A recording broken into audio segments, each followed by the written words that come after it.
for demo today, we got this really nice 1969 Martin D-35. It's squarely into the first early part of 1969, so the good thing about that is that it still has the very lovely Brazilian rosewood back and sides. Look at that lovely color and wood grain. You can definitely tell the Brazilian rosewood from the dark black streaks and somewhat, curvy patterns there. Indian rosewood is typically very straight lines and a little less decorative.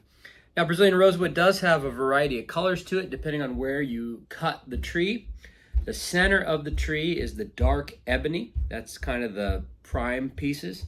The outer rings of the tree can be chocolate brown to a tan color, and the very outer edge can be white. So depending on where you cut the tree, you're going to get these different colors. A lot of people get confused about Brazilian rosewood. They think it's always going to look super dark. It's not the case. If you look at a cut of a Brazilian rosewood tree, just cut it right down the middle and then look at the tree trunk, you're going to see those rings. So that's why you see different colors. So by the 1960s, part of the reason the D-35 was introduced is because Brazilian rosewood was getting harder to get, especially the large pieces like on the D-28. So with the D-35, they could use 3 pieces, smaller pieces that put together, and use more of the rosewood. So that's part of the reason. Also, it's just its own distinctive guitar with its own distinctive design. So this is from '69. It's in pretty nice shape. It hasn't been played, and for good reason. It's a really nice sounding instrument. When I sit here and play it, it's one of those guitars where the sound just kind of blossoms out of all sides of the instrument. You can feel it not just coming out of the top in a kind of thuddy way, but it blossoms off the top. You can feel it off the sides and the back. It's a very resonant, very nice sounding guitar. Personally, I've found late 60s Martins, after they've been serviced especially, very consistently nice sounding instruments with a very nice balanced tone and a really full sound to them. And this one's no exception to that. Finish is in, has some wear to it, but overall it's in very nice shape. There you can see the back, the sides. It has a little bit of patina on it, from years of use, finish checking. Of course, right here, you got a little bit of wear on the top.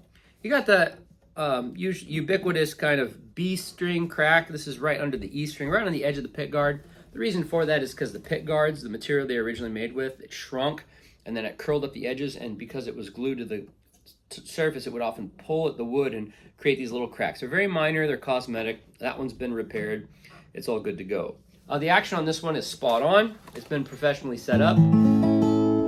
It sounds really good. Just a little bit of wear under the B string on the first, second, a little bit on the third fret, but that's about it.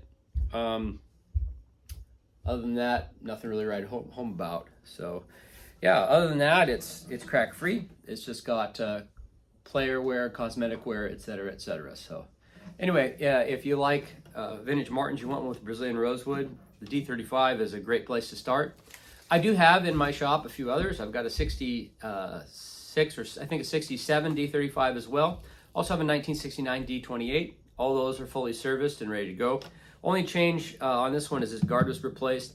Almost all the black guards from the late 60s curl up and either need to be re-glued or usually just totally replaced. So this was replaced with a replacement guard.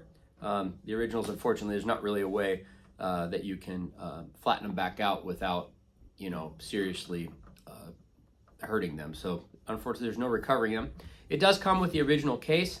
Those cases are worth quite a bit on their own. I usually sell them for about $700 when I sell them. So keep that in mind. I've got this one priced based on what's out there, kind of at the bottom of the market, even though it's a nice instrument.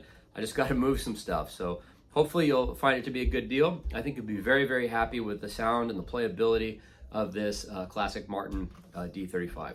Now, if you watch this far, a special tip, the best place for you to buy this for you and for me is on my shop website, which is linked below in the YouTube channel. Just go down to the description, click the little description drop-down menu, and you'll see a link to my website, and you'll also see my contact info if you want to ask a question about the guitar.